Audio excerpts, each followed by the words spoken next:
Do you think that an orange-sized clot is normal? What is too much to bleed when you're getting your cycle? And we have to realize as women, we're not speaking the same language. Hi, I'm your local OBGYN. I love women.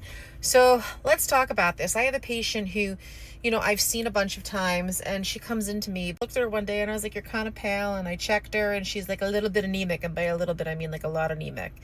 And like, we're doing all the things that you're supposed to when you see a gynecologist and you're anemic, which is, I assume it's because of your girl parts. That's like my job. It's my proximity, it's my training, and the thing that bleeds every month is probably the culprit. So we did all the workup. Interesting thing is that when I asked this very intelligent woman about her periods, she's like, yeah, they're better. I'm feeling good. Everything is going to be okay.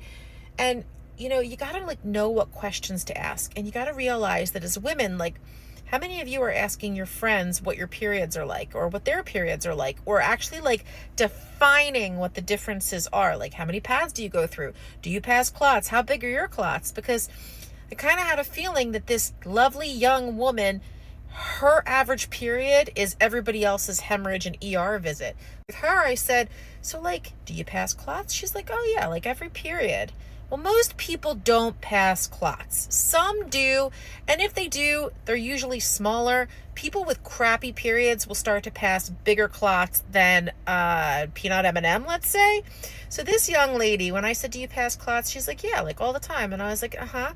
It's like, what's your size? Give me a piece of fruit. Explain your clot to me in a piece of fruit. And she passes like oranges, every other period. That's not normal. Her period is everybody else's hemorrhage, which is explaining why she feels like such crap, and it is her uterus. And now she's finally going to get some help because now she understands that's not normal. But if you don't ask and compare with your girlfriends, how the hell are you ever going to know?